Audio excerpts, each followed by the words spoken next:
How you doing? Come on in. Take a seat. Sit back. Relax. Put your feet up. Grab a drink. And let's talk Saints football. Y'all know what time it is. Time to keep it real. Let's go. Family, come on in. I'm Dog 17, and this is the Keeping It Real Who Dat Sports Podcast. We'll be joined later on by my co-host, the legendary Coach Rock. Well, anyway, family, I want to welcome everybody to the show. Hey, the title of tonight's show, could the Saints possibly add post June 1st editions, and two in particular whose names have been swirling around the Saints. So we'll see if there any fire to these rumors. All right, family, coming on in. It's the one and only. Call him Uncle Jerry. Uncle Jerry, how you doing? Come on in. Mikey, Saints fan for life. How you doing, Mikey? Come on in.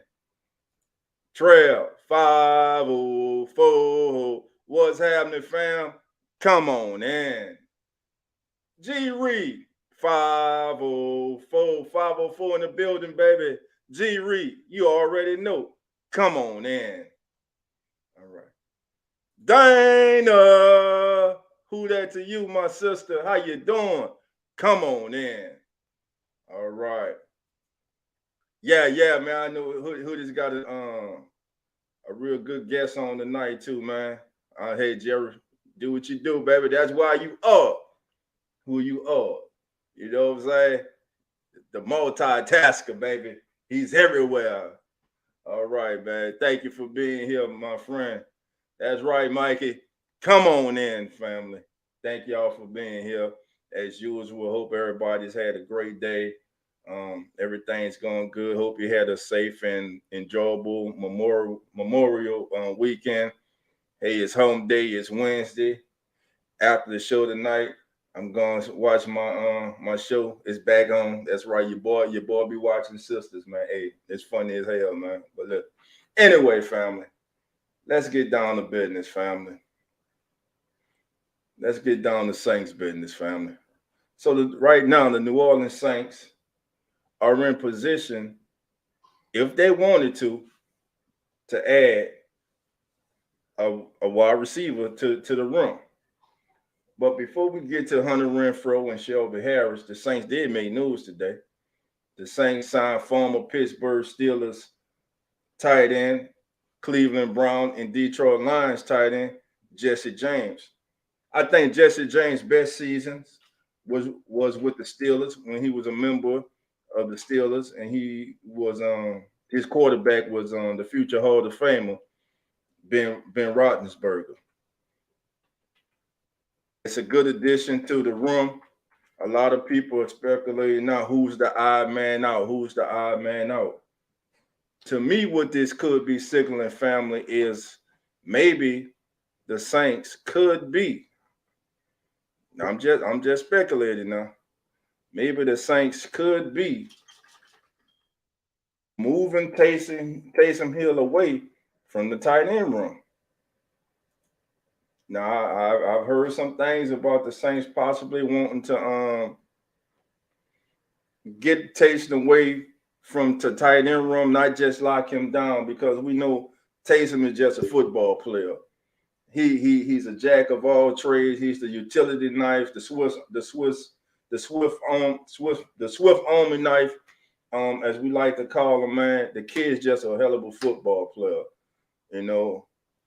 So I think when we talk about the weapons and the most important players on the New Orleans Saints, family, I think we leave Taysom Hill's name out too much.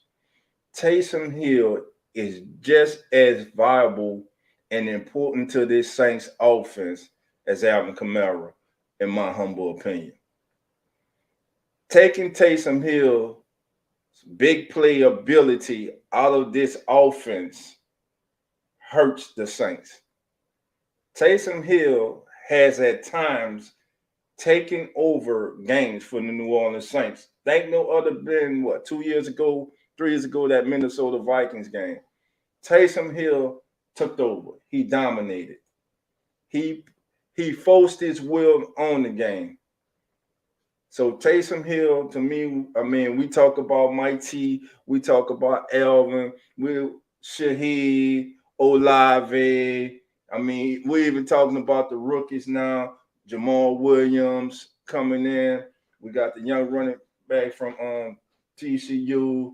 We got all undrafted free agents. But the main thing that I think we don't do, I don't think we respect Taysom Hill enough and what he brings to this Saints team. Offensively, he can play we could throw him in as quarterback, fullback, running back, slot receiver, tight end, running back, hell, kick returner. You know, he can play gunner on the punt team. We know. So listen, he like I said, Taysom Hill is a vital member of this team, and it's time for us to start giving Taysom Hill the love and respect that he rightly deserves, family. Now, I know some people may look at it different, but that's how I see it. I see this young man as a vital key cog to the New Orleans Saints. All right, family, what we're going to do, we're going to go to the Saints News Network. I will go to for everything New Orleans Saints. Shout out to the Saints News Network family, Mr. Kyle T. Mosley, Mr. Ross Jackson, Mr. John Hendricks, and Mr. Bob Rose. You guys do a great job, and we appreciate everything you do. Okay, family. So the Saints added two today. They added Jesse James and Jay Borges, the fullback. Now, the Saints added two offensive players to their 90-man roster while also releasing one of their three kickers. All right. This is courtesy of John Hendricks. The Saints added two players on Wednesday as the team announced the signing of tight end Jesse James and fullback Jay Borges and released kicker Alex Corvedo. James, who was 28, only played in 2 games for the Browns last year due to a bicep injury. He had previous stints with the Bears and Lions after pretty strong campaigns with the Steelers. As for Borges, he saw action in a couple of games with the Vikings and was most recently with the Dolphins practice squad. Again, as far as Jesse James is concerned, family, his best years when he first came in this league, when he was playing with the Steelers, he was playing with Ben Roethlisberger, man. And he was a very productive tight end. I would say he threatened the seam. He is a safety blanket, man. He was very good in the red zone. So I think this is a very high-end signing. You know, the risk, the reward is greater than the risk in signing Jesse James. Again, no one's position on this team is etched in stone. At tight end, we got 2. We know Juwan Johnson and Foster Moreau are going to be on locks. Now it comes down to Jesse James, young Lucas Krull, and Forrest Milstead fighting for their last tight end spot. I personally think the Saints will be moving Taysom Hill away from that tight end role, which they really didn't use him last year in anyway, though he was classified as a tight end. They really didn't use him there last year. The article goes on to say New Orleans was carrying 3 kickers on the roster up until the release of Quavo, and hopefully we can see a little bit more from Blake Grupe. Grupe, of course, the kicker from Notre Dame, who struggled some during Tuesday's practice. Regardless, it's Will Lutz's job until it's not. The offense now has 2 fullbacks on the roster with Borges and Adam Prentice. I'm kind of happy that they did bring in another fullback, because to me, it seemed like Adam Prentice just had a cakewalk to being on this team. The Saints need to create competition at every level of this team. We know Alvin Kamara is an all-world running back, but there's now competition. Williams, the young man we drafted from TCU, I can not real figure out for the world why I keep not being able to say this young man's name, but when I get off here, I can say it all day. Now, John goes on to write that we haven't seen Taysom Hill at OTAs yet, as most of the work has been with Juwan Johnson, Foster Moreau, Lucas Krull, Miller Forrestall has been present. but not participating. Again, OTAs are strictly voluntary. So let's not lose our mind. Remember, everyone there is voluntary, it's not mandatory. The mandatory mini camp will be coming up in a few weeks. And these types of moves will be common leading up to training camp. It'll be interesting to see if the Saints make any big splashes as part of the post-June 1st moves. Allen said Tuesday that the team is always looking to improve. Players like the young man we're going to touch on tonight, Hunter Renfrow, whose name has been ringing as a possible person that the Saints may reach out to and try to maybe by trade. But listen, if the Raiders release Hunter tomorrow, hey, do the Saints give him a call? Would he be interested in coming back and hooking up with his former quarterback, Derek Carr? Renfrow has been heavily rumored to New Orleans. The Saints also need to look at the defensive line, Shelby Harris, and there's a couple more. We're going to look at a lot the available free agent defensive linemen and linebacker spot before getting into the training camp. And that was from our brother John Hendricks at the Saints News Network. So the Saints add 2 today, Jesse James, tight end, and fullback Jay Vargas to the squad. So the Saints should be just about at the 90-man plateau on the 90-man roster. All right, we got some comments from the family in here. OG Stoner, how you doing? Come on in. Thank you for being here. Princess Lewis, how you doing? Come on in. All right. 504 Code, how you doing? Come on in. Torrey Shepard Sr., how you doing, my brother? Come on in. All right. Who else we missed? Let's see. All right, let's see. We got a new comment. All right, family speaking to each other. So, yeah, family. So, family, with the signing of Jesse James, family, do you think this is this a good addition as far as possibly being the third tight end? Do you think this pushes Lucas Krull on the brink of not making the team or having to probably once again settle for being on the practice squad? Or do you think it's just bringing him in, taking a look at it? Let's face it, he hasn't been the same Jesse James that he was when he was wearing that black and yellow, as you see on the screen when he was with Pittsburgh. So to me, I think it's a, like I say, I think it's a great thing for the Saints. You bring in a veteran who has had success in the league. You see if he still has something left. You create competition with him and Forrestall, Lucas Krull, Juwan Johnson, and Foster Moreau. Now, Johnson and Moreau, listen, they know they're going to be on this team. That's a given. They already know that. But as far as Jesse James, Lucas Krull, and Forrestall, that would be a battle to keep an eye on. So now the tight end room becomes a position to look at in training camp. And I'm loving that the Saints are, again, they're adding bodies, they're adding competition to every room. Competition, iron sharpens iron, and that seems to be what they're doing, family. All right. Neville, how you doing? Come on in. Marley Maul, how you doing, my brother? Come on in. Thank you for being here, as usual. All right, family. Now, let's get into the young man whose name has been burning the circuits, who has been rumored to possibly being a target of the New Orleans Saints after by way of trade, or possibly after tomorrow's post-June 1st release.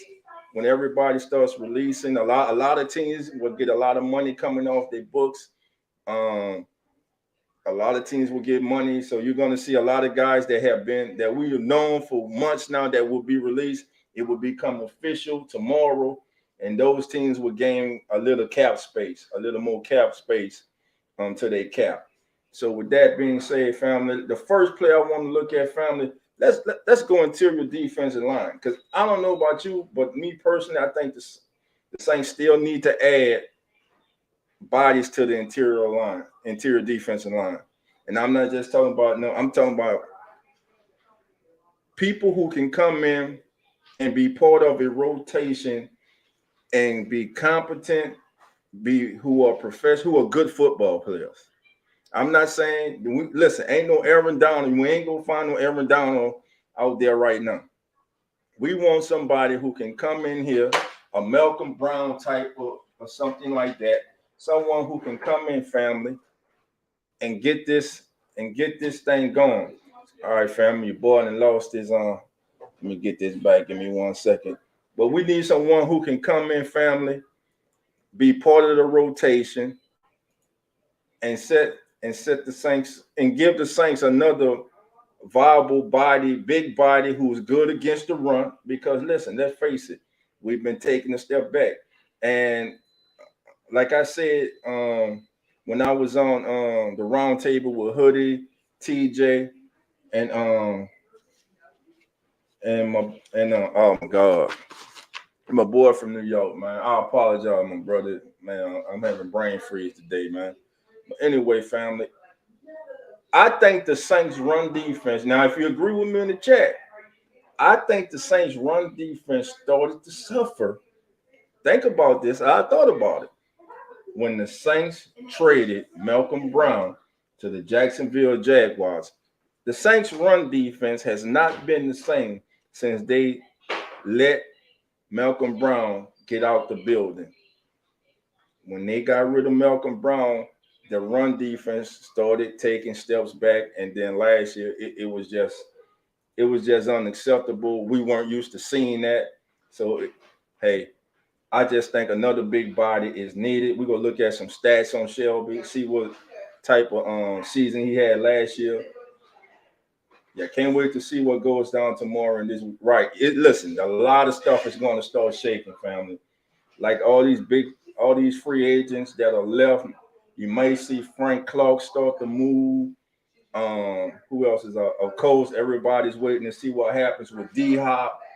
You might see something happen with him. I know he was representing himself, but now he has hired an agent, so we can definitely look for D Hop to probably move. Right now, all the big networks, they have him. They have a battle going on between Kansas City and Buffalo. And it could be those two teams. That is out those two teams. Now, a team to keep an eye out on, believe it or not, is the Detroit Lions, up and coming team, talented. Listen, he'll definitely be the number one receiver over there. They're having trouble because with the receiver Williams getting suspended. He'll definitely go over there. He'll definitely be the alpha dog over there, and he'll definitely upgrade that offense. So that the Lions are another team to possibly keep an eye out for, that can possibly sneak in the back door in the D Hop in the Hopkins in the Hopkins free agency. All right, Princess Lewis says, "I'm so excited right now. We stacked on people. Just hope it shows on the field." Well, last year, Princess Lewis, what were we last year? What were we saying last year? This time, mini camp, going into training camp. On paper, we had round tables. We all were expecting 11, 12 wins. But what happened? You don't win on paper. Paper don't block. Paper don't tackle. Paper don't catch. Paper don't run. Paper don't get injured. Paper don't coach. Paper don't make bad decisions. Paper don't make business decisions. Paper don't take bad angles at making tackles. Paper don't run the wrong route. Paper don't throw 2 pick six before halftime. Paper coach don't come out and say, keep doing what you're doing. So on paper, yes, but every team right now, basically around the league, is feeling good about what they're bringing in right now. So paper is paper. Family, All of us, we not falling for that this year. It show us. Okay, it look good on paper. Okay, kudos. Okay, everything look good. Kudos. Okay, it looks good on paper. Now show us. Put it together on a weekly basis and go out there and win football games. Win double-digit football games. Play up to your capabilities. Coach your players up to their capabilities. Put your best players on the field in a position to be successful. Play to their strengths. Don't be afraid to bench someone if they're just because they were a first round pick. And if they're not getting the job done, move on. We need and we want football players, productive football players. That's what we need. That's what we want. That's what we demand as a fan base and the Saints as an organization. Listen, those dumpster years that many of us who are older had to go, those are over with. A lot of you who are losing your mind now because the worst you ever seen the Saints go was 7-9, was 7-10 last year, and you're losing your mind. Listen, the Saints have a culture. Now, listen, don't get me wrong. Sometimes you can get stuck in your ways, but you have to evolve. So the Saints management has to evolve. That's why I know a lot of us we look at Mickey Loomis as, what Q call him the dinosaur, but I look at a young lion in the back, Kai Haley. I look at a young lion, who's got a bright mind and a bright future, and many say that he will be a future GM. My hope is that he is the GM who will replace Mickey Loomis when Mickey Loomis steps down. I just hope we don't let him get out the building. And we see about Ronald Curry as far as a coach, how everyone around the league respects this kid. He got invited to this, I'm going to call it the seminary with coaches who are considered up and coming to become possible offensive coordinators, defensive coordinators, possible head coach candidates or whatever. He got invited to that. So we have a young energetic mind in management, and we have a young energetic mind on the coaching staff. I just hope the Saints do not let these kids get out the building. Don't groom them for somebody else. You know what I'm saying? Don't groom them from somebody else. That's my only thing. All right. Maul, appreciate that. Maul says, how much money D Hop asking for per season? Man, I think let's see Hopkins contract, man. That shit over here. Let me look up D Hop, man. Hopkins, man. What's D Hop's contract? Andre Hopkins. His contract right now, his career average is 11. What's his current deal with the Cardinals? Was before they released him. He signed a 3-year, $57 million deal with the Cardinals. They paid $35,233,333 on the cap. The Cardinals family, by releasing Hopkins, ate $21,077,776 by releasing him before the post June 1st date where they could have saved more money. All right, family. Got our co-host, the one and only, the legendary Coach Rock. What up, Coach? What's going on, guys? What's going on, my brother? Mike, I see you. I'm going to get you in a minute, my brother. I see you. All right. David says he won't be the number one in Detroit. Better put some respect on the Sun Guard's name. On whose name, David? You don't think, man, Hopkins goes to Detroit, he the number one, bro. I'm going to have to respect. I'm going to disagree with you on that, bro. Yeah, Marla, I saw Shannon Sharpe is leaving undisputed, man. About time. Yeah, man. Yeah. Coach say about time. All right. All right, Eric, how you doing? Come on in. All right. Let's see. All right, fam. So let's get to this. So yeah, that's Hopkins. Let me get back to Shelby. Let's get to Shelby Harris up here. Cause my thing is, I want to know what they did last year. That's all I'm interested in. What did you do last year? All right, cash flow. All right, Princess Lewis, thank you. I'm feeling better. I had a little relapse, but I'm feeling better tonight, though. I'm that's feeling good, better. man. Glad to hear it, Coach. Glad to hear it. All right, all right, family. That Shelby Harris earnings, career earnings. All right. Now last year, his contract was terminated with the Seahawks. They terminated his contract, which was a $27 million for 3 years, and he had 15 million guaranteed. He earned of that he earned 7,960,000. All right. So Shelby here, let's get his statistics from last year. All right. Here's his statistics. 2022, Shelby Harris, he was in on 48.6% of the snaps for the Seahawks last year. Last year, Shelby Harris had 24 solo tackles and assisted on 20 tackles. So 44 tackles in all last year.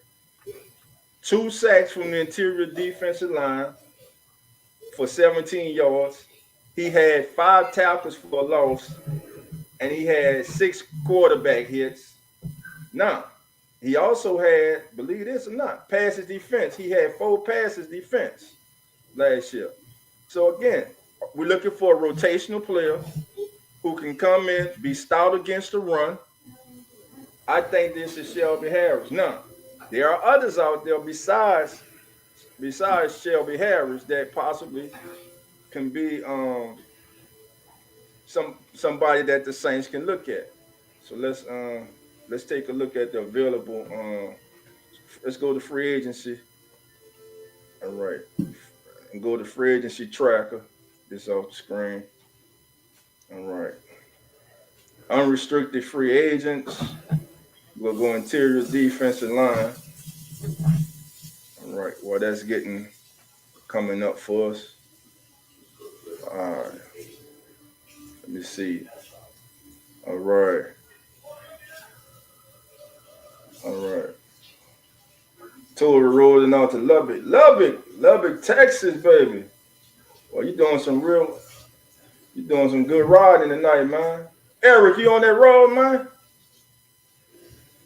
Oh, I got you. Yeah, that young kid, he is good. But come on, man. You gotta get them skins on the wall. You gotta get consistent, man. Year in and year out, man. That's my thing. Let me see what's going on with this thing. Let me get this. I had to reboot this thing. There we go. All right, family.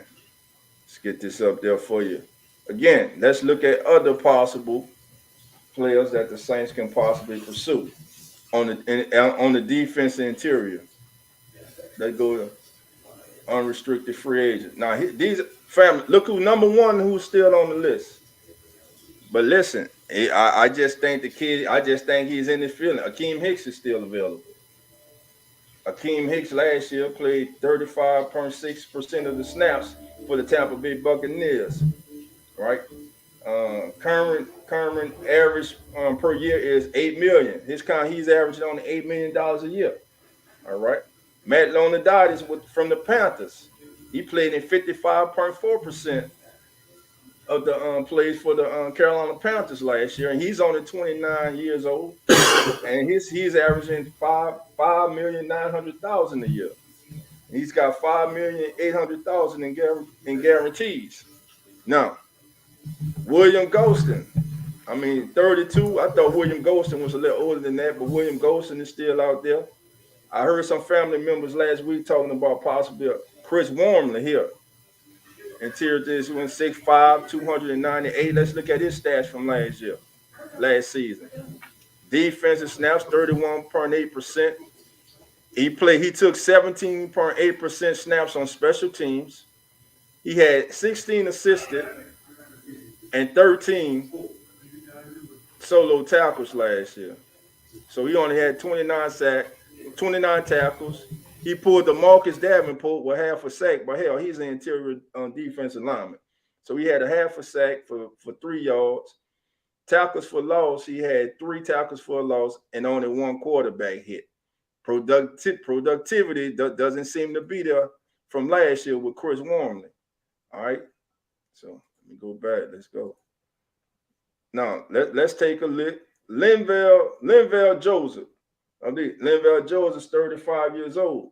Again, we're not looking for anybody to come in and be a superhero or turn back the clock. We just need a steady, very good sound technician to plug up them gaps up front, to free up those linebackers so those linebackers can scrape and make plays and use their athletic ability. So Linval Joseph is out there from the Eagles. Of course, Dominican Sue, which I am no. Most of the family is like no, but you never know. You know, you got Brandon Williams from the Chiefs. He is still out there. Corey Peters. Coach, looking at this list, which of these defensive tackles you think would be a possible good fit for the Saints? My question, do we need more defensive tackles? Yes. We don't have enough bodies. The Saints need more. They need more, coach. They need another D. They need another. I think they need another D lineman. They need another veteran. I was looking more pass rush off the edge and linebacker help. Definitely linebacker too. Linebacker most definitely. But I mean, if you look at the interior, you got Roach. You signed 2 free agents. You got Roach. We got Shepard. You drafted Shepard. You drafted the kid. Right, Breezy. That's 5. What else? 5? Hold on. All right, let's go. We got Shepard. We got Saunders. That's 2. We got Breezy. 3. We got Roach. 4. And we got who we missing, fam? Because I'm on 4. Who we missing? On the defense interior that's signed right now in the contract. I mean, do you throw to no Pashino enough since he can go outside and inside? But I mean, he could go right. Because right now he's about 3 something, so he's more of a D tackle right now anyway. Right. So they possibly can throw him in there, but I just think another veteran coming in will possibly can possibly help. Coach, that's just my personal thinking of it, man. You know, because the thing is, you want to create as much competition as possible, you know. And then, of course, we know this team the last 3 years has been hit by injuries, the injury bug. So you're an injury away from being thin again. You know what I'm saying? So you want to get as many. And then let me ask you this: don't some packages they move? What's the kid now? He plays in, but don't they move him inside too? Some Turner. Not what's the kid? No, not Turner. The kid he get hurt, but he's got a tremendous upside. I can't think. Not Granderson. Granderson, don't they move him inside sometimes? Nah. Granderson is too light for inside. Okay. Granderson is about he might now be about 266. Nah, he's strictly on that edge coming off that corner. What about undrafted? Did they sign any undrafted? Well, yeah, I believe they got undrafted kids coming in. So I mean, you still got something you might find in that, you know, in that undrafted class. All right, I got you. All right, matter of fact, you said let's look at the linebackers available now. Let's see.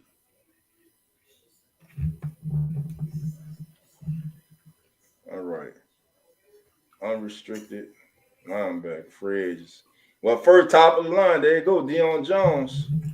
Hometown kid. No hometown kid, but his currently his average per year is like 14 million. Yeah, see that's the thing. That's the money for that's too much. With him, when he want to be a backup. I don't think he want backup role. I don't think he'll want to be a backup either, coach. It's kind of giving me a mix of linebackers and interior defensive line. Who else out there? I can't. Hold on, let me make it. Let's see. Let me make it bigger, man. Make the screen bigger for you. No, I ain't do it. They made it smaller. Hold on, I know what to do. How is that? That's better. No, I still can't see it. Still can't see it. What's your top 4 on that board? All right. Deion. All right. The top 4 on the board, coach, is Deion Jones. You got Anthony Barr, formerly of the Vikings, and he was in Dallas last year. Okay. Nick Virgil and former Falcons linebacker, Alabama linebacker Rashawn Evans. Okay. He's out there. Of course, everybody's Quan Alexander, but does Quan want to be a backup against? The same reason he left. You got Jayon Brown, former linebacker of the Raiders, former Seahawk linebacker out there. Bruce Irvin is out there. John Bostic from the Commanders, he is out there. I think, didn't we bring Bostic in last year? You got Joe Thomas, formerly of the Bears out there. But Bostic, who was with Washington? Yeah, he's a free agent. He was pretty good. Yeah, he's a free agent. Yeah, they brought him in. He's 32. Let's see, last year, his stats last year. All right, let's look at his stats last season. Last season, coach, he played in 15 games. He had 25% snaps on defense. He was mostly on special teams, almost 40%. He had 23 tackles, 12 assisted, 11 solos, no sacks, no tackles for a loss, no quarterback hits. So he was manning special teams last year. So yeah, John Bostic is still out there. That's one person possibly. Yeah, because he kind of knows the defense. Yeah, it wouldn't cost him that much, and he kind of don't have any college. Knows the defense somewhat. Right. Who else is on there? Nick Kawasaki from formerly of the Falcons. He's free. Reggie Ragland, he's out there. The Alabama. Yeah. Okay. Got former Cowboy, Notre Dame star, and with the New York Giants, Jalen Smith. He's a free agent. Maybe that's somebody they could take a look at. Who else is out there? That's what they're gaming right there, coach. But I think the top ones. Coming up in June, don't you? After a certain day in June, tomorrow, we have some releases? Some veterans get released tomorrow, June the 1st. So we got to kind of see who pop-ups. Right. Coming off of that too. Right. See who's going to pop up coming off of that tomorrow. You know, June the 1st, a lot of teams will get a lot of cap release. Right. They'll get a lot of cap release. All right. G Reed says, Dolph, remember we still have to know we can play inside. Yeah. Marley Marl says he likes Bostic.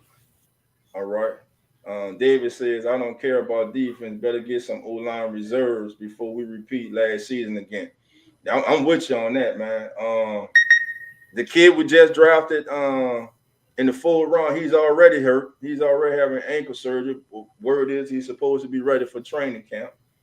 But we know how that goes. Yeah. So, yeah, it was Marley Marl said we can slide Peyton Turner inside. When we look at Peyton Turner, rest. We want to find out how the hell you was a healthy scratch. But when he has been on the field, he flashes. And I don't remember what family member said the last show, but it was like, damn, he was on the field last year. What game that was? Carolina? So he had a sack, 2 sacks, and then he get hurt in the game and he out. You know, you got to stay on the field, man. You got to be productive. Oh, yeah, there you go. There, coach. That the kid from Ohio State. Thank you, Eric. Jerron Cage. That's the free agent they signed. The young man from Ohio State, the D tackle. Okay. You know what? I look at Jerron Cage as possibly the young man, the Jackson kid we got last year from Air Force. You know, it's going to be an uphill battle for him, man. He's going to really have to show something. Now, of course, we know the opportunity is there. Don't matter how you get here. You're there now. You got to handle your business. Right. You know, no matter if you're a 1st round or a 7th round or undrafted free agent. When you're out there on that practice field, everybody in black and gold, man. Go out there and make an impression. All right, we got another comment. All right. Shout out, fam. Who that? Shout out to you, Q. What's going on, fam? Thank you for coming through. All right. So we got Bostic. Now, my thing is, of these free agent linebackers, I know families love it. Like Coach Deion Jones is out. What about? And I know everybody loves Quan Alexander, man. What kind? Let's look at Quan's season last year.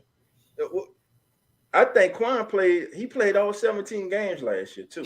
Mm-hmm. Look, he played on 49.1% of the snaps on defense last year.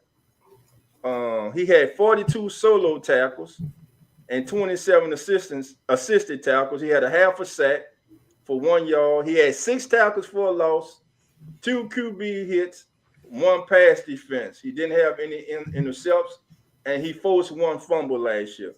So that was a productive year for Quan last year. The thing is, would Quan want to come back? Do the Saints have any interest? Which I personally think, I think that Booth has sell family, but I know a lot of family members keep saying Quan.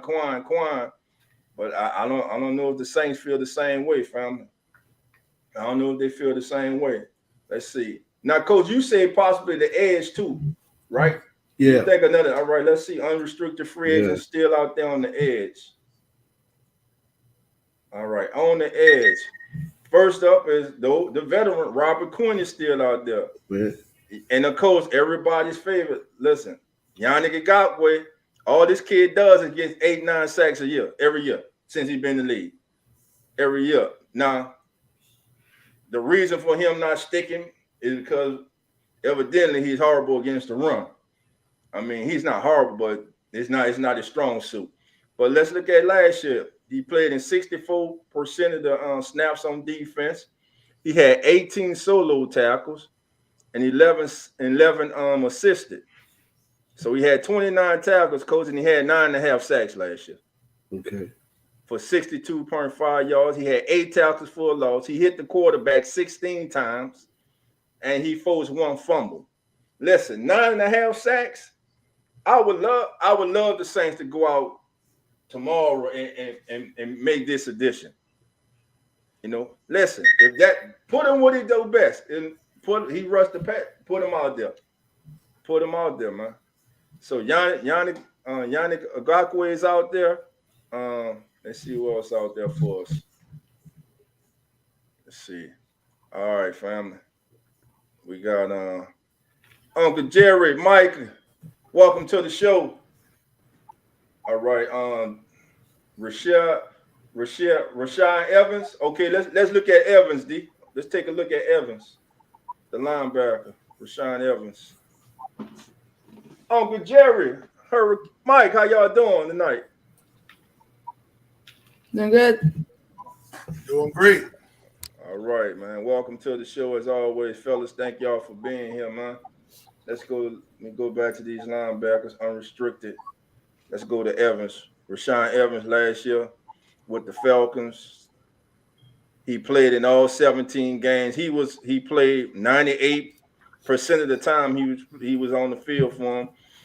Hell, he had 86 tackles solo last year and 73 assisted, 2 sacks for 17 yards, 6 tackles for a loss, 3 quarterbacks hits, 4 passes defense, and one forced fumble, and he recovered 2 fumbles.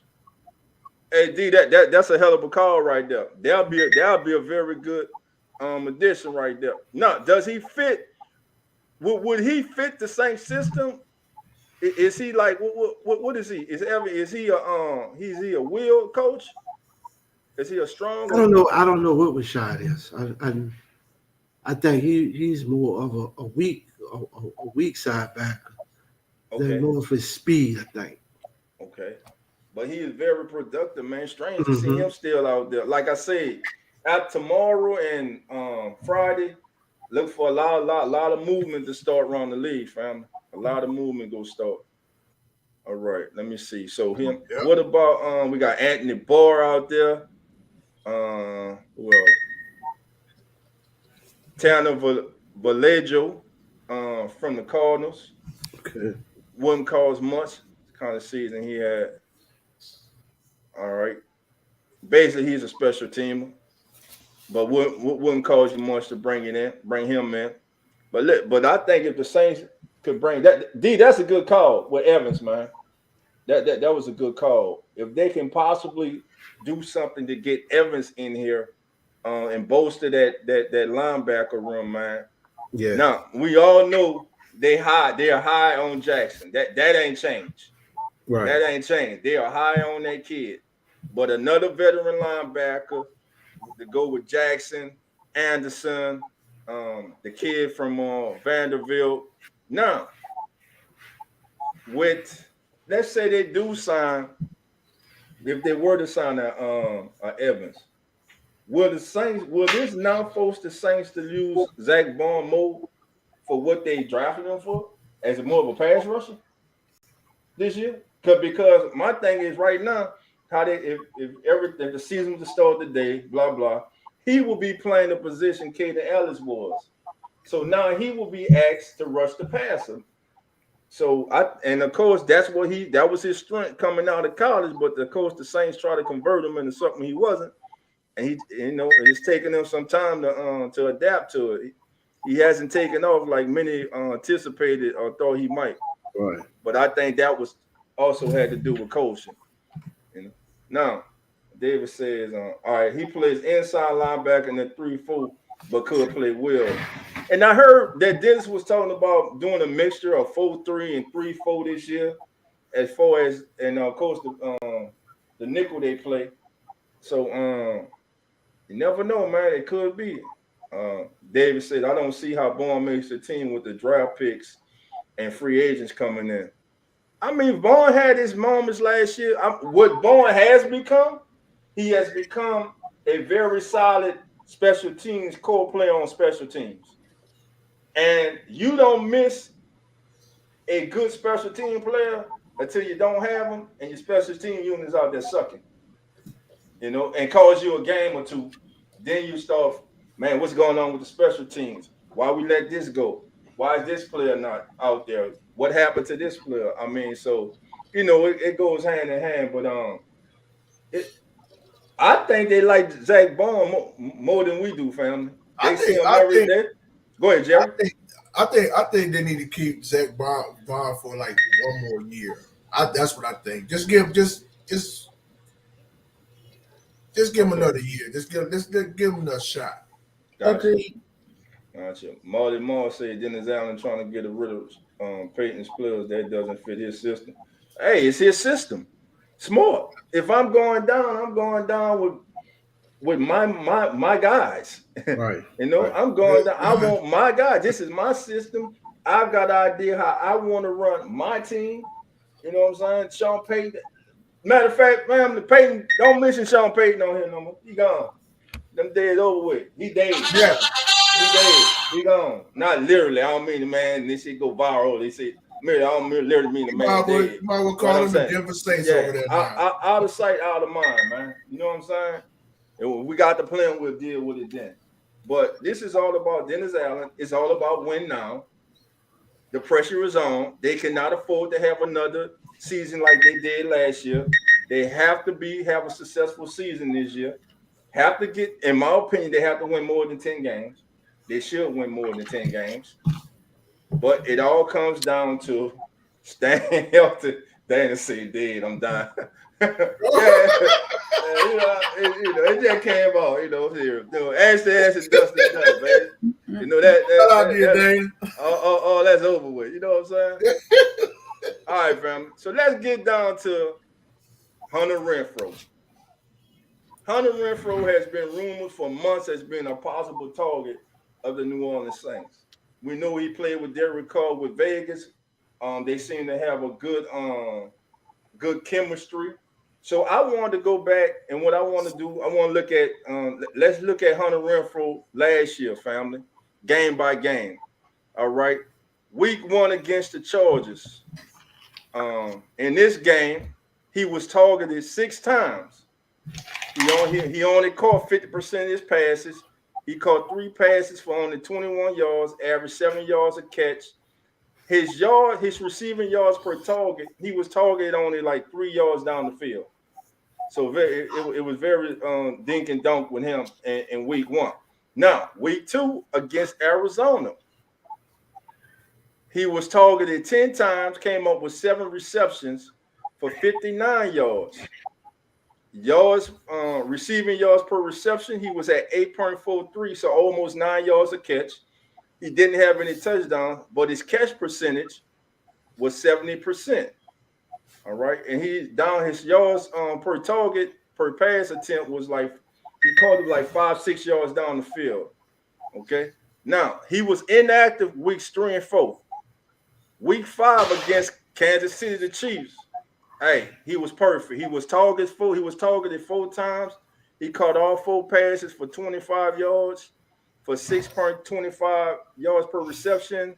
No touchdowns, but his catch percentage was 100. He averaged 6 yards per reception. The next week against the Houston Texans, he was perfect again. Only targeted 3 times, but came up with 3 catches for 55 yards. But those 3 catches, he averaged 18 yards per reception.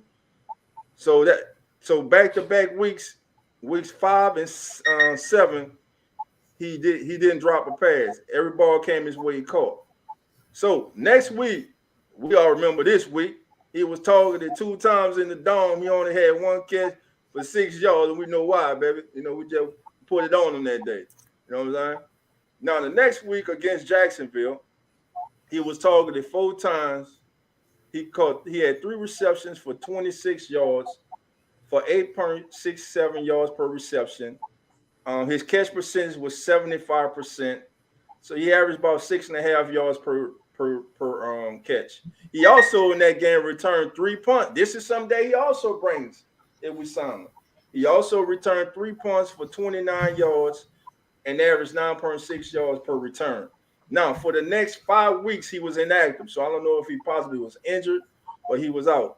He came back against New England. He was targeted 3 times. He only brought in 1 pass for 14 yards on it. And that was like, hey, 4 yards. What was it? Yards target like 4.67.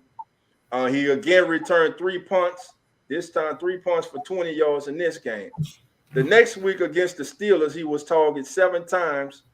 He came away with 4 receptions for 42 yards, averaged 10.5 yards a reception. He did get in the end zone. His catch percentage was 57.1%. He had 1 punt return for 13 yards. The following week against the 49ers, he was targeted 4 times, came away with 3 receptions for 19 yards. Yards per reception was 6.33, no touchdowns, but he did catch 75%. His catch percentage was 75%. And to close out the season against Kansas City, he was targeted 7 times. He caught all 7 passes for 63 yards, averaged 9 yards of reception, 1 touchdown. And of course, his catch percentage was 100. He also returned 2 punts for 8 yards. So on the season last year, Hunter Renfrow was targeted 50 times. He brought in 36 receptions for 333 yards. He averaged 9.1 yards per reception. He scored two touchdowns. His catch rate percentage was 72% last year, and he was targeted about 6 yards per target, and he returned 11 punts last year for 74 yards. So that's the stats on Hunter Renfrow last year, family. So looking at those stats, hearing those stats, do you guys think that Hunter Renfrow would be a good addition to the Saints as a slot receiver and as someone that Derek Carr is familiar with? And I'll start with you, Coach, then Jerry, then Mike, and of course everyone in the chat.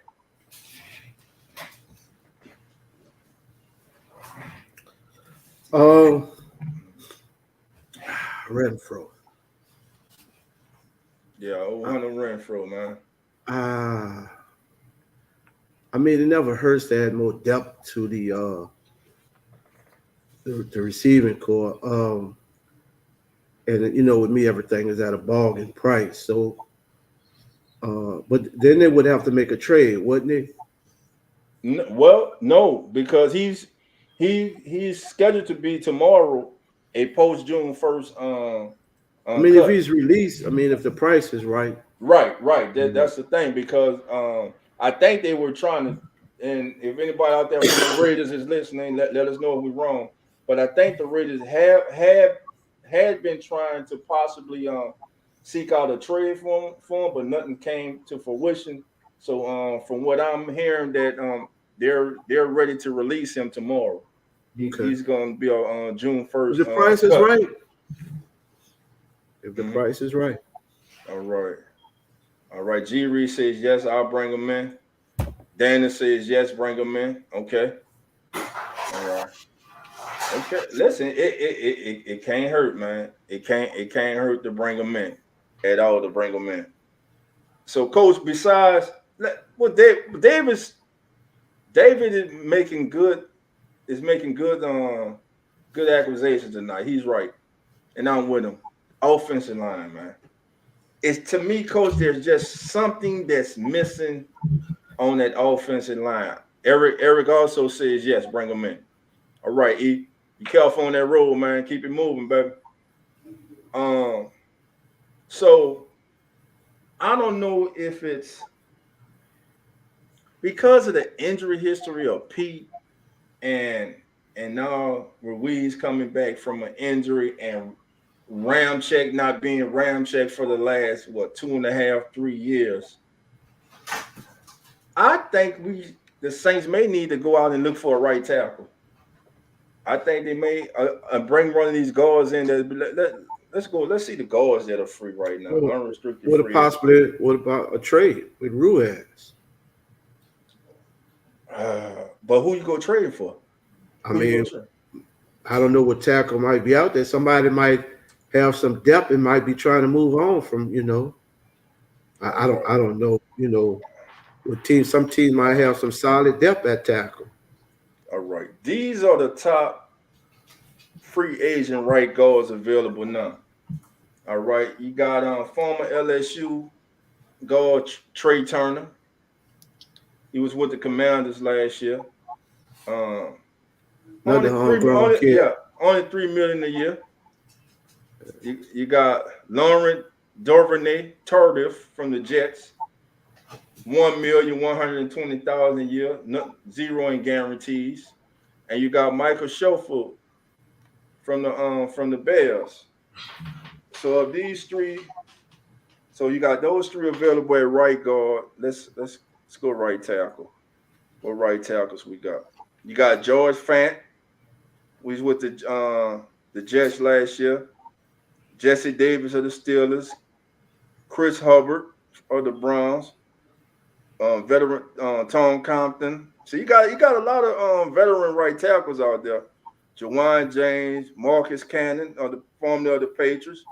I mean, he's 35 though, so that'll be an interesting thing. Bobby Hart of the Bills. He's one of the youngest ones. Him and Rashad Caldwell, formerly of the Cardinals. So those are the right tackles that are out there available now. Let's go left guard. Take a look at the left guard position. All right. And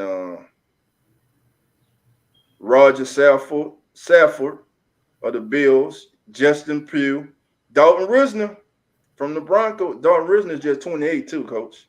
Okay. His current average per year is $1,785,571. Guarantees is $4.5 million. Then you got Dakota Dozier from the Bears, Max Garcia, the veteran from the Cardinals, Ode Obushi of the Rams, Sean Harlow of the Cardinals, and Avante Collins of the Cowboys. I mean, Justin Pugh, but man, I mean, my thing is Dalton Risner, man. I love the Saints to go out and get now. Let's say they were to trade Ruiz. We know they haven't picked up the 5th-year option on him.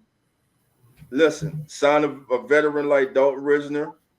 Let him hold it down until the young man we drafted from Old Dominion gets healthy and is ready. Maybe we do that, or it's Pete, because everybody knows that this is Andrus Pete's last season here. With the way they restructured his contract, it seems like the Saints are ready to move on from Andrus Pete. All right. Now, I also looking at a position. Look, we got enough safeties. Are you guys comfortable with the Saints current cornerback DB roster right now? Let's see. Trey said, I agree. Tackle needs to be a priority and closely evaluated every off season. Ram was solid, but your best ability is availability. Correct. No cap, no filter. How you doing? Come on in. Nobody better than Ram. Just been banged up with knee. And remember, teams stack that box when QB1, wide receiver 1, wide receiver 2 injured. Us having Hurst re-sign Pete and drafting Old Dominion provides depth. Okay, so you say just been banged up. Nope, nobody better than Ram. Why y'all don't feel the same thing when it come to Mike though? Y'all gonna get Ram a pass? Why Ramczyk get a pass? He done been out there, but he been a shell. Ramczyk. Why Ramczyk get a pass? I'm just curious. Why you get a pass? Like, to a lot of people, just give him a pass. I can't. I love Ron Ramczyk, but I haven't seen the Ron Ramczyk that we fell in love with. That was the perennial All-Pro. We haven't seen that Ron Ramczyk in a number of years. But listen, we know last year, hell, the kid damn near he might have had 1 week when he had he practiced. Most of the week he was a dude did not practice until game day. All right. Eric said, don't know no other way. Would drop and hook in Lubbock at 11. We'll head back to Dallas by morning rush. Gotcha.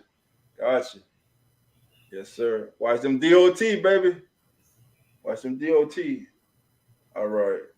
Trey said the acquisition from the draft, unrestricted free agent and free agents, our competition to make our team has went to another level, especially when it comes to the defense. And that's what we want. We want competition.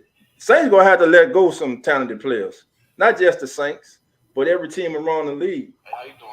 Now, I think what's going to be amazing too was going to be something to keep an eye on. Remember, family, it's not going to be this after week 2 or week 1 of the preseason. You had that first round of cuts. All the cuts are going to happen on the same day now. So every team is going to go from the 90-man roster to the 53. So man, the last cuts of training camp leading up to week 1, man, you're gonna see a lot of teams, man, have a big roster change, man. Let me see. All right, no cap. Ram nearly played through injury, might be missing way too many games and 1 down year while injured. Ram ain't been down 1 year, no cap. I feel what you're saying about Mike missing the game and Ram being there, but bro. It ain't no 1 down year with Ryan Ramczyk. No, sir. Let's be honest, family. Ryan Ramczyk ain't been the same since he got that money, bro. Since he got paid, he been injured and his game been not up to par. To the standard that y'all always say when I talk about him. To the standard that he set. He was a perennial All-Pro, one of the best left or right tackle. He was one in the top 3 offensive tackles, period, of left or right in the entire league. Yes, he's been injured. I understand that. But hey, if you're out there, you're good to go. That you got to play, man. You know, he's been doing adequate. Not even adequate, man.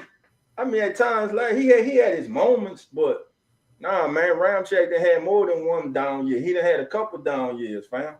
A couple. And I just think if he's being injured like he's been these last 2 years, where he's not able to practice during the week and only able to play during the game, maybe the Saints should invest in a young right tackle. They thought they had that possible tackle to groom in Landon Young. We all have seen what Landon Young has done with his opportunities. He's been hurt too, but when he has played, what has he done? He's dropped the ball. It's just that simple. It's just that simple, fam. All right. Ron says, Ron not saying it. He's not. But Cap, I'm with you. What you say? I can't argue with that. You know, he's literally played through injury, and Mike has been missing way too many games. I understand. You're right about that. I totally agree with you right there. But where I disagree, my brothers, when you say 1 down year, Ryan Ramczyk's had more than 1 down year, bro. he's had more than one down year. Way more than one more. And then, All right. with the Go ahead, tackles, Coach. we talking about the tackles. Yes, sir. I mean, once we get into preseason, there's gonna be some rookie come along and gonna take a veteran spot. So we gotta possibly, looking, when preseason come around, there's gonna be some rookie come and push a veteran, and a team gonna look at them cap numbers and say, hey, I could, this rookie can get in and cheaper price and release those veterans. So I mean, there's gonna be some stuff pop open. All right. No cap says starting secondary fully healthy, ain't take one snap. Agreed. And at least Ram out there thugging it out. I can respect that. And a couple is Cap. This year and last where he had to help struggling with. Man, he ain't have to help Reeves last year. Reeves was the best offensive lineman Saint had last year. You ain't bought fam. You ain't bought to do that, dog. No. Ruiz played way better than him last year. Cesar Ruiz had a better season than Ryan Ramczyk last year, and his season last year was better than Ryan Ramczyk's last 2 seasons, bro. I'm gonna have to disagree with you on that one, bro. I didn't love my fam. I'm sorry, I didn't love my camera and everything, fam. That's why I know. That's all right. But Dolph, and Coach Rod, I'm gonna speak on this because your boy Cesar Ruiz proved me wrong last year. Mm-hmm. He definitely proved me wrong last year, and I don't know why they declined his 5th-year option. Do it again. I mean, if Ruiz have another good season like he did last year, best thing to do is just keep the brother for a few more years. I mean, but that's the Saints' decision. I'd say just keep him for like, I'd say about a couple of years, just to try, just for kicks. My thing is this: I think out their entire draft class, not the Saints, but the draft class of the year he came out, I believe only 12 players had their 5th-year options picked up. So, a lot of teams are on that show me thing right now. All right. Yeah, Dolph, before we go any further on that, getting this wide receiver from the Raiders with Hunter. What's his last name again? No, I'm not. No, Cap, I'm not. Listen to what I'm saying, fam. I'm not giving up on Ram. I said I need Ryan Ramczyk back to being Ryan Ramczyk. I don't want the Ryan Ramczyk we've seen these last 2 years. Injured and underperforming. Nah, we want that. I don't want that Ramczyk. We want that dog. The thing is this, if he's getting hurt every year, if he's dealing with injuries that is hampering him from being able to practice during the week to hone his skills, that's a problem. As an organization, you have to look at that and say, listen, maybe this is becoming a problem. We need to find somebody just in case something happens where Ryan can't go, and we for some reason we have to move on from him. That's all I'm saying, bro. I am not saying get rid of him. I ain't crazy, bro. I'm not saying that, bro. What? We get rid of Ramczyk. That's going. I'm not. But it's what have you done for me lately, bro? And you love Ron Ramczyk's one of your favorite players, one of mine. But tell it like it is, bro. His play has not been up to standards, bro. It's been below standards. Hurt or not. If you're out there on the field, if you dress out, you're out there on the field, what do people expect you to do? To perform at a high level. Everybody in the league goes out there hurt. But if you're out on that field, that means you're healthy enough to play.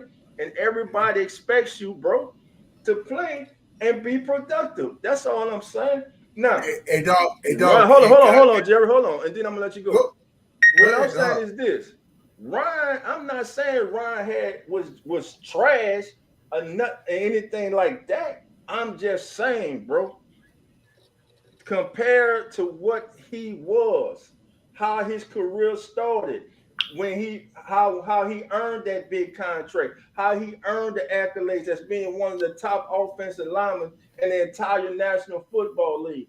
Since then, brother, that following years, that year he got that money, his play has started to decline. Injuries have started to creep up and mess with him. So as a team, you have to be monitoring this and you have to be aware of this to this like, hey, we got to find somebody as the future, the heir apparent to Ryan Ramczyk. Not saying we want to run Ryan out of here, but if his body's breaking down, and it's causing him not to be able to perform up to his standards and the way that he's capable of, and everyone knows he's capable of, then no, bro, you got to look at what's best for the team, man. You know, that's all I'm saying. Let me see. Cap says he's underperforming because injury. He's can't help that. Big men with knee and foot issues are bad, but he's playing through majority season, and that's a good sign. Bro, you making excuses for him, bro. But if it was another player, bro, you wouldn't be doing that, bro. You wouldn't be doing that, fam. Of course, I respect you, fam. I respect your you know, fam. But I'm gonna, you know, your boy will have to respectfully disagree with you on that one, bro. You know, but listen, if it was somebody else, bro, if it was Ruiz, you wouldn't say that. Better yet, if it was Andrus Peat, Pete get injured. Pete come back, play through injury, he get injured, but y'all already get rid of Pete. Because you say what y'all say, he stayed injured for 2 months, underperforming. All right. Yep. I'm just saying. Can't have it both ways, bro, because that's your favorite player. Nah, if you go to you gotta hold everybody. That's like, let's say you was the coach. Come on, man. If you the coach, man, you got to be looking at all this, man. You had back then he had QB1 getting the ball out quicker. Wide receiver and guard wasn't Rookie Ruiz, and himself was healthy. That's, bro, the past is gone, bro. We can't go back to the past. Past don't owe us nothing. The past, all it's about now, bro, is now in the present, bro. What is he gonna do today? I hope he comes back and help. Remember, last summer he said it during training camp. He said the year before I was dealing with injury that a lot of people didn't know about, and I feel healthy going into the season. And then what happened? He gets hurt, and he plays with the injury throughout the season. He said this last summer. Go back and look. Last summer in training camp, he said that. And now what happens this year? Or what happened last year? He got hurt. But listen, if you tape it up, you put that helmet on, you put that mouthpiece on, them pads on, you go out there on that field, bro. You got to play, bro. You got to play. That it, dog. 16, you said everything right. That's exactly how it is. You didn't say anything wrong, brother. Exactly how you sent it and called it is what it is, brother. Appreciate it. All right. Let's see what we got next. All right, family. So, in another NFL news, let's listen. So we thank Coach. So we all right. What you say, Cap? Ram is all pro. He hasn't gone. Nobody's saying that, bro. I never said. Did I once say he forgot how to play? Did I say no? Hold on.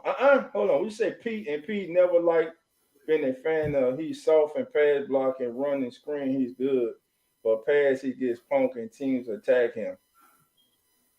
All right. Pete's been in what, 3-4 Pro Bowls? He might have made the All-Pro team one time. Maybe I'm tripping with that, but Pete's not. Remember this South Pete. Know who wanted him? And the Saints had outbid to keep him. The world champion Kansas City Chiefs. Saints had outbid the Chiefs to keep Pete. So he can't be that bad. Somebody's trash, somebody's garbage. You know what I'm saying? Pammy Whammy. What's up, Pammy? What up, Pammy? Pammy, how you doing? Come on, man. All right, fam. All right. That was nice discussion. Let's get on off that. Now, let's go to other NFL news. Hey, dog. Yes, sir. Go ahead, Jerry. My bad. Now I was gonna say before you get into NFL news, pick up the way you were saying about Ramchick. I just want to say this. You know, it's like an old saying: he hell when he well, but he's sick all the time.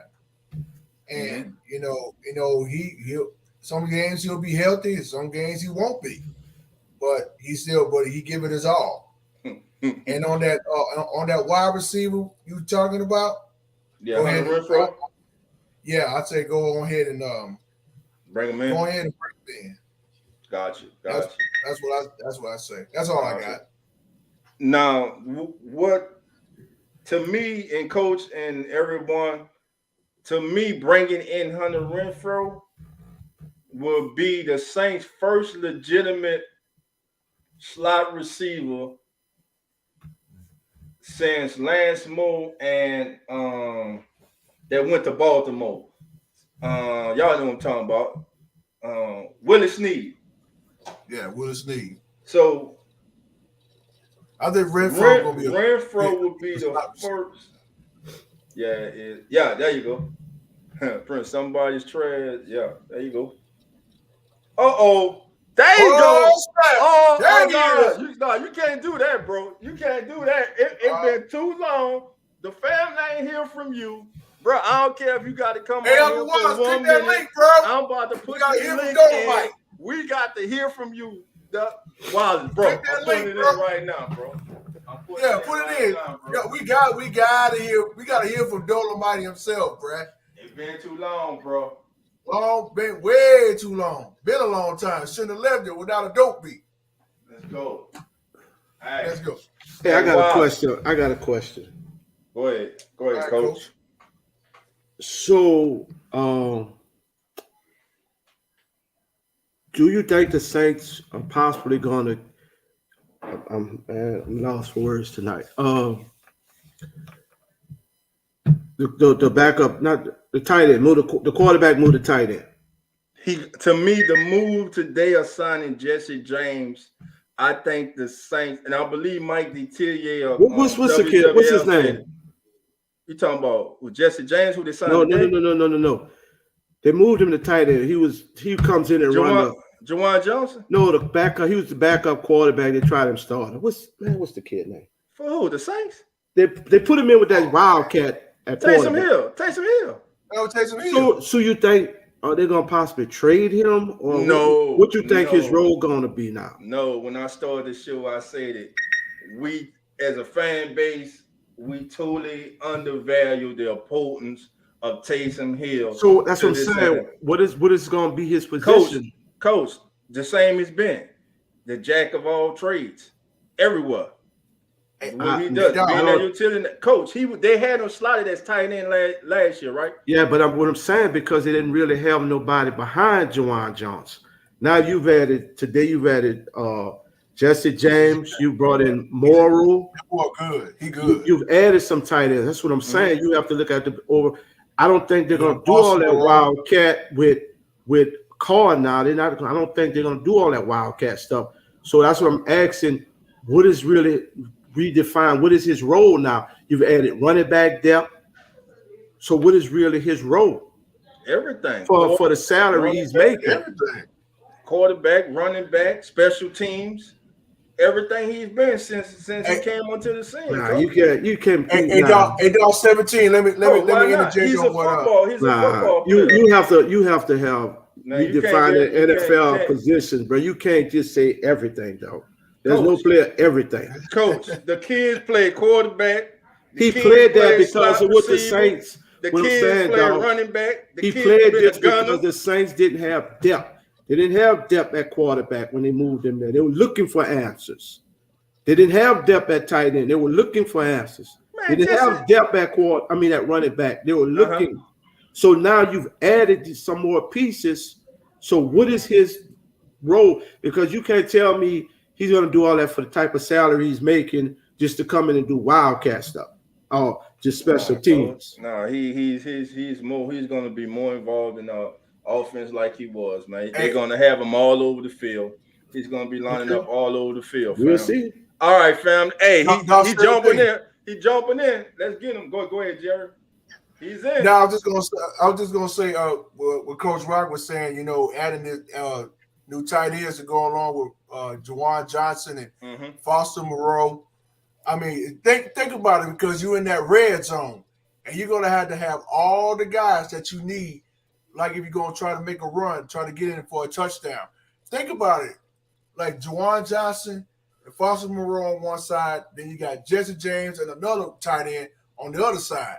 Think about it. It's gonna, especially when in that red zone, like in the 20-yard line, 15-yard line. Jesse James is not allowed to make this team. Jesse James is on. He tried out. Nah, he basically. Man, we going to the Super Bowl. What's happening? What's happening, baby? What's up, Wallace? What's up with it, baby? Man, come on, dog. Look, let me tell you what they about to do, bro. They about to put my boy on the side, let him be on special team and running back, bro. Taysom Hill. Yeah, Taysom, bro. No, they're gonna let him play on special team and running back, bro. That's what he gonna do. I'm trying to tell Coach think they got to get rid of Taysom. No, indeed, no, man. I miss you boys, bro. What's happening, bro? I didn't say so much get rid of him. I say what is going to be his role. You're not gonna pay him that kind of money to sit on the bench to be backups and come in. He ain't gonna be on no sideline. He ain't gonna be on no sideline. That's one thing. Think about it. So you said, Wallace, you said running back. Who is he gonna take snaps from? Well, they just gonna throw him in there, you know, like the plays that, you know, them plays they be doing. That's what I'm saying. For that kind of money, the trick plays, bro. You're gonna. But he mainly gonna play special teams, running the kicks back, you know, doing some fucking shit. You know how they have two waiting on the ball to come, and they throw the ball back to him. There's gonna be some new shit, bro. I'm telling you, bro. The Saints going to the Super Bowl, baby. Man, we got the best wide receiver team in the South. We got the best quarterback in the South, the best running back in the South. We got the best defense and the offensive line. We got the best of every motherfucking thing, man. We gonna win. That's right. We gonna win, baby. Sit back, relax, and watch this shit go down. The baddest team in town. You watch what I tell you, baby. What's been up, Wallace, bro? Man, what's been happening, Dope 17, Coach OG, hey, Wallace. my dogs. Hey, on June the 24th, man, Coach Camp, man, you need to come out, bro. I'm coming down, man, for Coach Football Camp, man, at Goretti, man. Goretti Park? Yeah, on the 24th, man. He's doing what time? Camp for the kids, from man. 10 to 1 o'clock. That's on a Saturday? Yeah. Last Saturday in June. Last Saturday in June. I'm going to be there. Talking about Goretti Park and on Crowder? Yeah. Yes, sir. Damn, Wallace, it's good to hear from you, man. It's good to hear from y'all boys, bro. Like I say, bro, I've been working, bro. I've been going on in town, bro. We've been going on out, bro. You dig? I'm redoing my house, bro. You know, and shit. I've been busy, baby. Spending money, you heard me? Making money, spending money. You know? I'm rich, bitch. And what? There you go. Since you've been gone, bro, this is what happened, bro. I love We got a network now, bro. Yeah, you're right. JT, blessings to you, my brother. Hey, Wallace, listen to the end. Wallace, listen to the defensive end. line, or they get moved to tackle, right? So they don't ever really play. You don't grow up playing guard. You're very rarely. The thing that really grabbed me in the book was that he was talking about men and how men don't know how to really release their anger. Let's get some W's. We'll all be happy. Let's get some dubs. Get some dubs, man. More than 8. There you go, dog. Y'all know I'm tired of this. I'm tired of coming on here every Sunday. He's been here a long time now, and he just needs a quarterback that he can trust and believe in. And we got Carr, and we think he's going to take us a distance. And to me, that would be so dumb. You don't see what's going on with these this money you get. Cause I got somebody else can do your job, my brother. Yeah. Now I know I'm the black GM. Ain't no racist. You fucking up, dude. You fucking up. Yeah, you are. Look over there. Look at me. Now look at here. This is what we gonna do. You don't sit them players down and get on their ass or get the ones who don't want to play out of here. You going with them. Oh, man. All right? That's all I gotta tell you. That's all right, Big Gun. I like that, dude. Well, I'm definitely gonna come out there. You say June the 24th, right? Yeah, man. June. I'm gonna come out there and meet y'all boys, bro. That'll be a blessing, my brother, to see y'all in person, man. Yeah, bro. June the Hey, John 24th, 17, man. we surrounded by greatness. Yes, sir. Yeah, you're right, baby. And look, what time that is again? I'm going to write that down. What up, Greg? 10. I'm gonna play What's the up, video man? too, Coach. We'll do it. It's 10 o'clock, right, What's going Coach? on? 10 to Yeah, 1? 10 o'clock, 10 to 10 to 1. 1. Yeah, I'm gonna be there, bro. But look, this time of year, bro, we got look. We got see people talking about an easy schedule. Ain't no such thing as an easy schedule, bro. All these brand new teams coming out this year. Saints got to handle their business, bro. Right now, we the most confident team because we already together. You know what I'm saying? Half our players from last year still together. So I'm thinking we got this shit, bro. We got this, man. We're gonna win this shit. We're gonna sweep Tampa Bay. We're gonna sweep Atlanta. We might go 1-1 with Carolina. We might. We're gonna You sweep, know we're what I'm gonna saying? sweep Carolina. We're gonna sweep Yeah. Atlanta. Well, that'll be good too. But Yes, sir. dog, you know I got we gonna throw down and be back with you, my brother. All right, my brother. Good. Yeah, man. but y'all be cool, baby. I love y'all, bro. Take care, And man. y'all be cool, big brother. All right, All right, we'll all check right. it out, man. All right, baby. Later. Matter of fact, who that nation? Keeping it real family. How you doing? Come on in. I'm proud to announce the 5th annual Coach Rock football camp, which is free to kids ages 5 to 12. This year's camp will be held at Garetti Playground, which is at 7500 Benson Street in New Orleans, Louisiana. Donations are needed and welcome. All funds collected will go toward t-shirts and medals for every kid in attendance, as well as providing Gatorade and water and a meal at the conclusion of camp. If you would like to volunteer or be a sponsor of this great event, please contact the legendary Coach Rock at alfredrock87gmail.com. That's alfredrock87@gmail.com. And as always, love and who that. Don't forget, family, on the 24th, June the 24th, Garetti Playground. If you're in the city, you live in the city, hey, man, we want to meet y'all, man. Please come on out, man. Volunteer. Bring the kids out, man. Bring the kids out, man. Let's have a great time, man. Man, I'm looking forward to it, man. Can't wait to get back, man. It's gonna be great. It's gonna be great, man. It's gonna be great. All right, fam. So now, fam, let's jump into some. Hold on, before we go anywhere. Greg, how you doing? Come on in. What's up, Greg? Cajun, how you doing, my brother? Doing pretty good, bro. Good to hear from you, my brother. Good to hear from you, man. Man, what you got, man? What's on your mind? Greg. I would say it's agreeing just like you had said earlier with Ryan. Ever since he had got hurt, and it's like he hasn't been the same. Like you said, he got the money, got paid, and after that, he never performed. Right.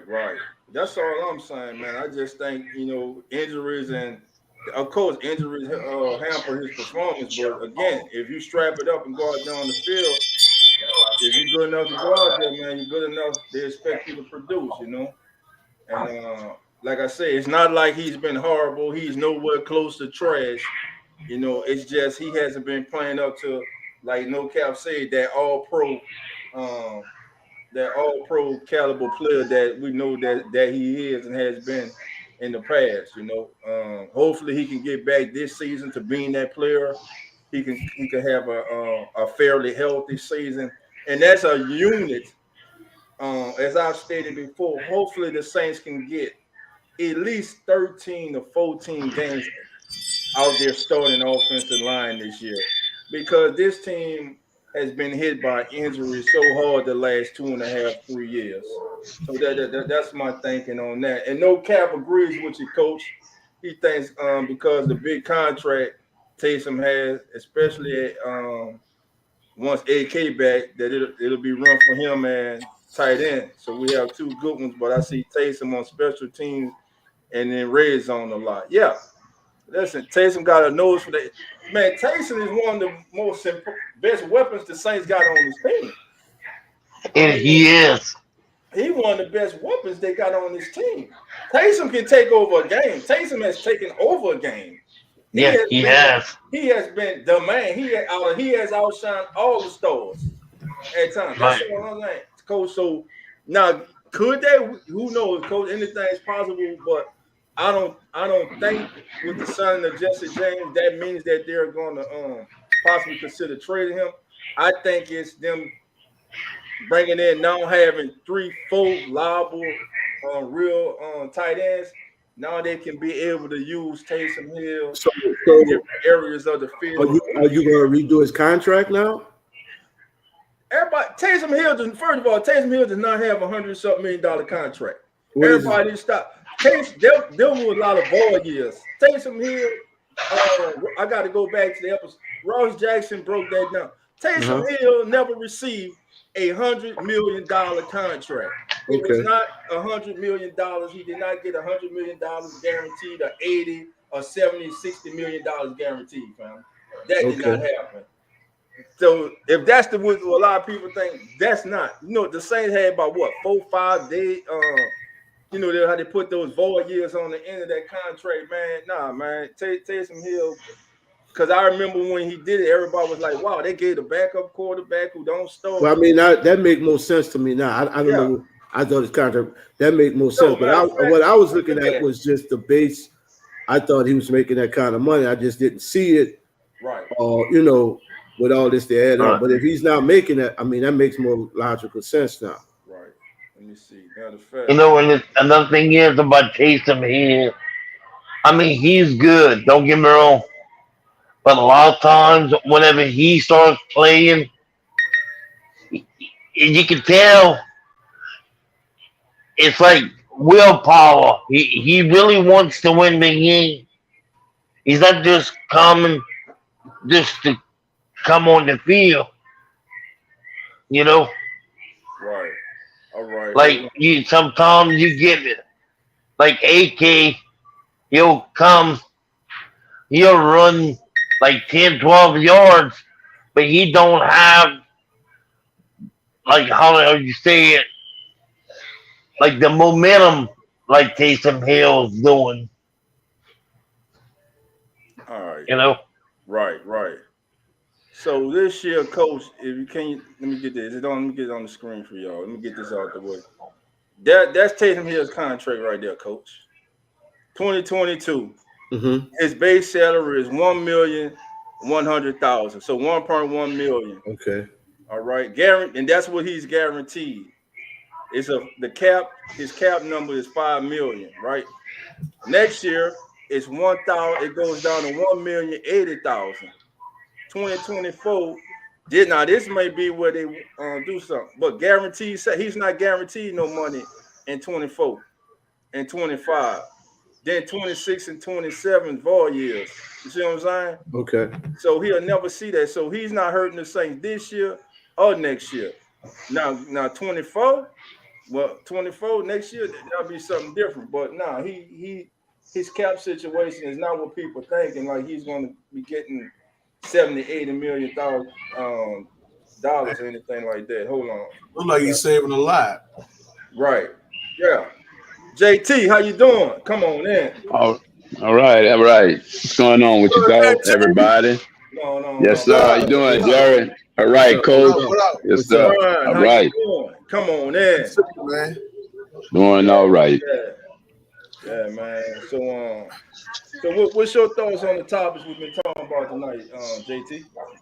Well, I just came in on you just now, dog. I heard you talking about Taysom. Yeah, because Coach brought up a scenario that with the Saints signing tight end Jesse James, could the Saints possibly be looking to move Taysom now that they have three viable, really full count Lucas Crawl tight ends in the building? And my thing is, I don't think you're looking to move Taysom because I think Taysom is one of the most important players to the Saints offense because of the different things he can do.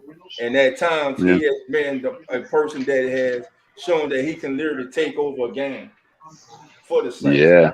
You know, so but you know, go ahead. I'm with Coach on it. I tell you, they had like three players I thought the Saints could pretty much move, and I mean, Taysom was one of them, and I always call this brother's name, and nobody, you know, a lot of people don't like it, but I always call his name, and that is Kamara, and what's going on this year with him, and I say Pete was another one. I mean, offensive lineman, they always want an offensive lineman out there.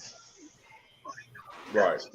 Oh, well, it's pretty much writing on the wall. This Andrews Peach last year, unless he takes a significant pay cut to stay with the team next year. You know, so the writing's pretty much on the wall with that. Yeah, I want to ask Coach a question too, if it's all right, dog. Oh, come on, look, close, man.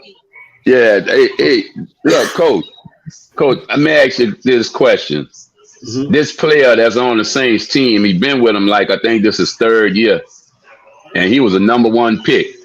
And I'm gonna call his name, and you tell me, do you think he's a bust, or what you think he have to show you this year for him not to be a bust? And that's Peyton Turner, because again, if he don't come out of training camp starting, I think that's a bust to me, dog. Gotcha. Yeah, I totally agree with you on that one. If he don't crack that line up or get some time, yeah, you call that right. Yeah. So let me ask y'all this: would he be a bust based on his performance or his lack of being able to get on the field and stay on the field? Both. His performance didn't show me nothing. That little stuff he showed me wasn't nothing. See the situation we in right now is because of our defensive ends. One of the reasons, because Peyton Turner and Davenport, that's supposed to have been our Cam Jordan and our the other defensive end who we had that went out. That's where we started having our problems at. You know, we let the other guy go to Cincinnati because he was having some injury problems. But when he go to Cincinnati, he's not injured.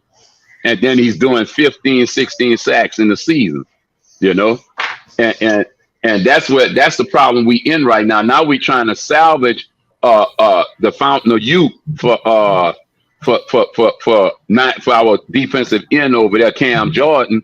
And now we're trying to locate another, because if it wasn't for what's his name? The other defensive end. Gradison. Yeah, if it wasn't for him, we wouldn't have no talent on that side right now. We wouldn't have any talent. Zach Bond, they thought they were trying to make him out of something. I mean, we've been fishing for defensive ends. Just look at what we drafted for the last 6 years. We've been trying to get them, and we can't get them. But I think this year with Foskey and Granderson, I think he's gonna be. I think this guy's gonna show up. This guy has so many moves. I think he's gonna show up. He's the one doing the best out of the whole draft. Yeah, on defensive end. I think a lot of us are gonna be pleasantly surprised by what the Saints got in the first round with Brian Breesy. Oh yeah. I think we're gonna be present. And listen, matter of fact, Shouts That's out what to we Mike need, though. Gilliard. Don't forget, the Saints can kick Breesy out to defensive end too. Look Yeah. at his paper at Clemson. He did Yeah. that also. Yeah. And he had a lot of success at that Right. coming off that edge at Clemson also. You know what I'm Right. saying? All right, fellas. Mhm. So jump in this NFL news right quick. All right. 49ers GM John Lynch says Brock Purdy is hitting all his markers in his first throwing session since undergoing UCL procedure in March. So you got Purdy, Sam Darnold, and Lance. Let me ask you this.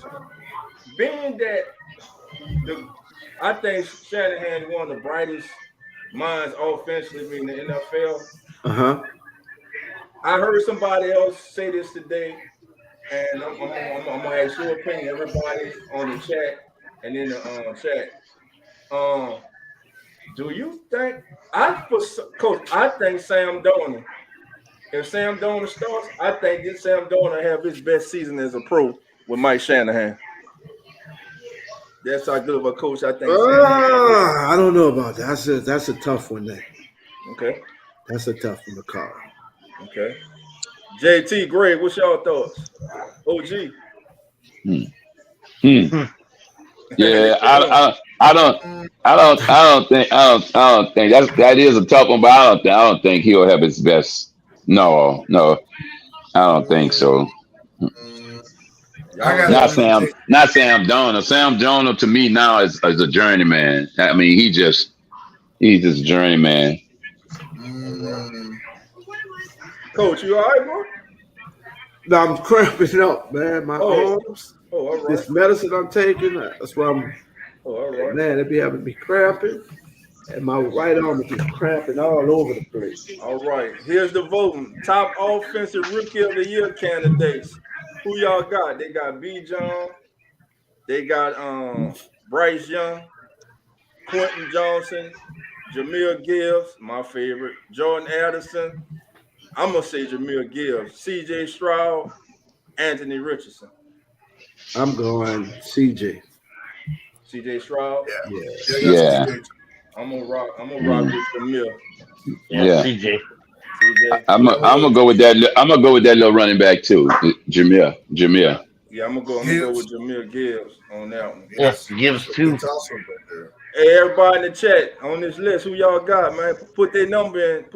Man, look, I'm gonna say good night to y'all, bro. I'm cramping up bad tonight, bro. Hope you feel better, Coach. All right, Coach. I hope you come off with it, Feel bro. better. I'll call you tomorrow, bro. All right. All right, later. Have a good night, Coach.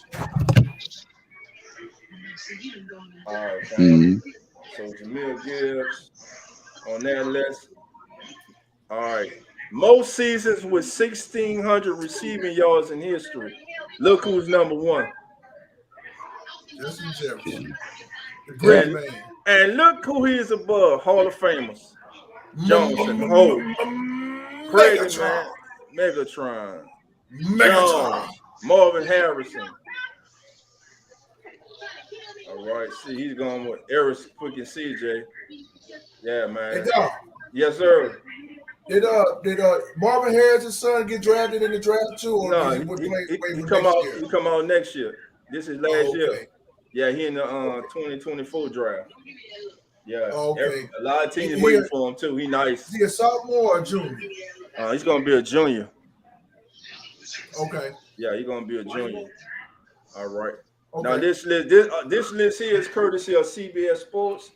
Every NFL team's all-time leading passers. Here we go. Coach Tom Brady for the Patriots, 74,571. There go Drew, 68,010. Big Ben is third with 64,000. Steelers history. Brett Favre, number one in Packers history. Hey, Aaron Rodgers never passed Brett Favre in passing yards. Think of that. Dan Marino still is the all-time passing leader for the Dolphins. Matt Ryan for the Falcons. Phillip Rivers for the Chargers. Eli for the Giants. Hey, the Ravens' all-time passing leader is Joe Flacco, 38,000.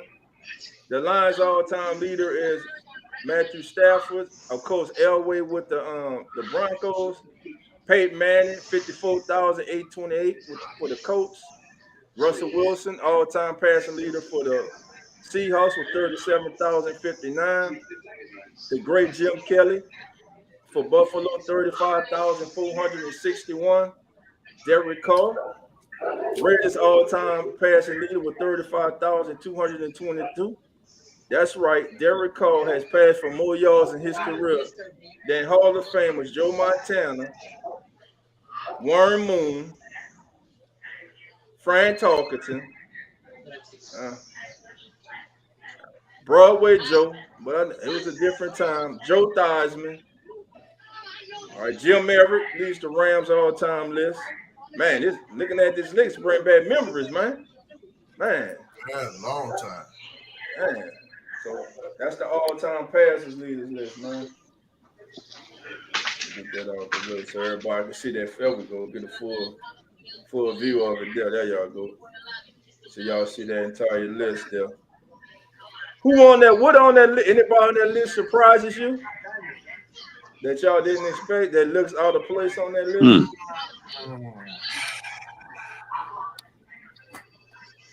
Man. To me, it doesn't. Oof. Don't surprise me at all. Right. I just don't like Tom Brady because he cheats all the time.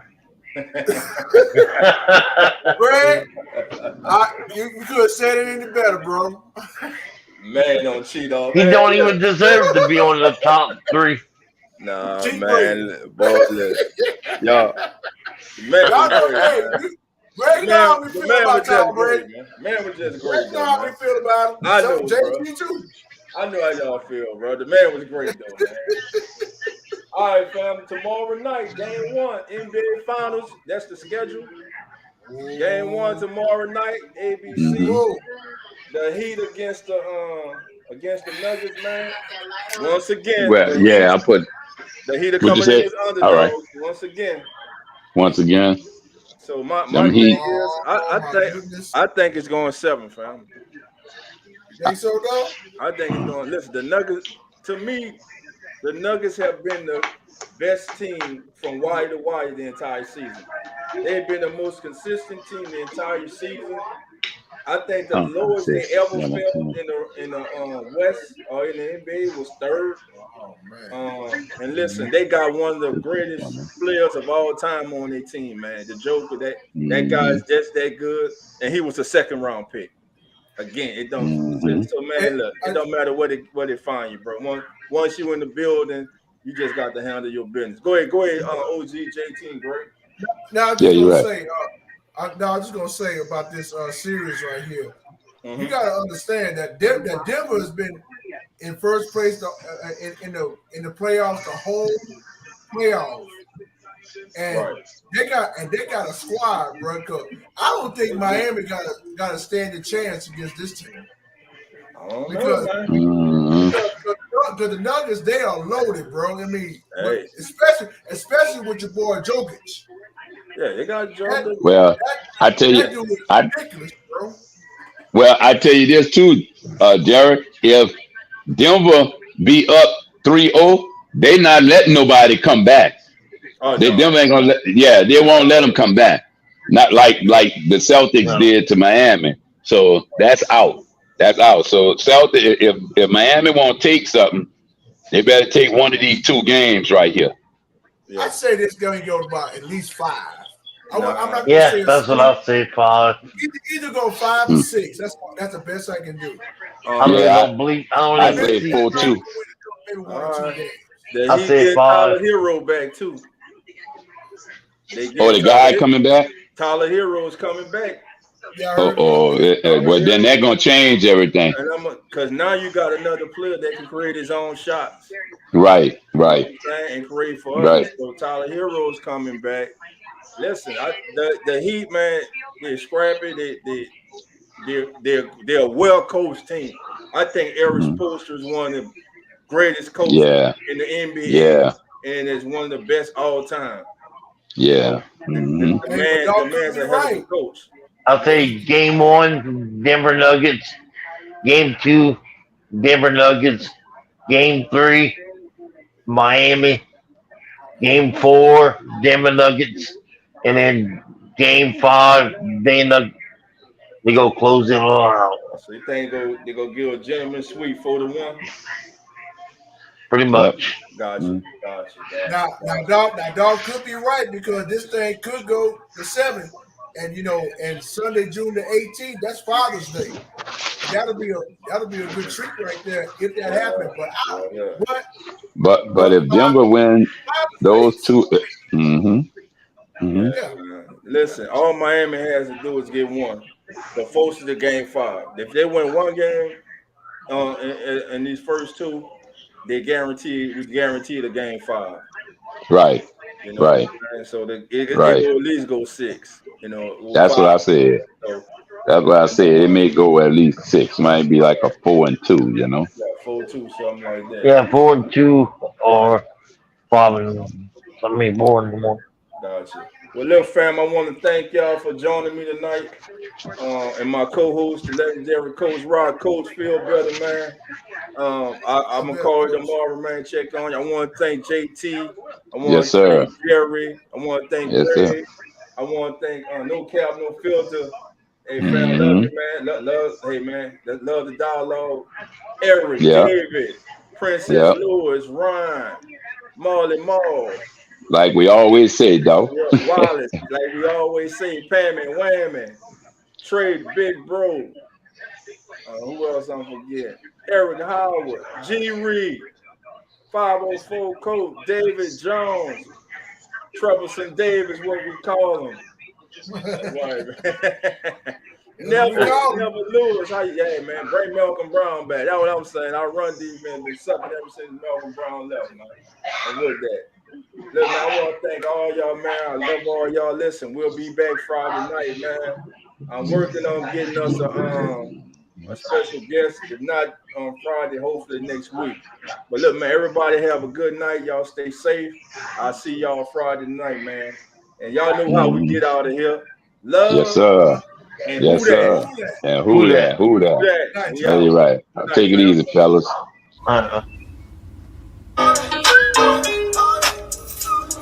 Keeping it real, Who That Sports Pod, legendary Coach Rod, Go 17. Let's rock. Who that? Boss kick, black and gold. Let's go. First and goal from the one. Best believe we go punch. Punching in, get them punch.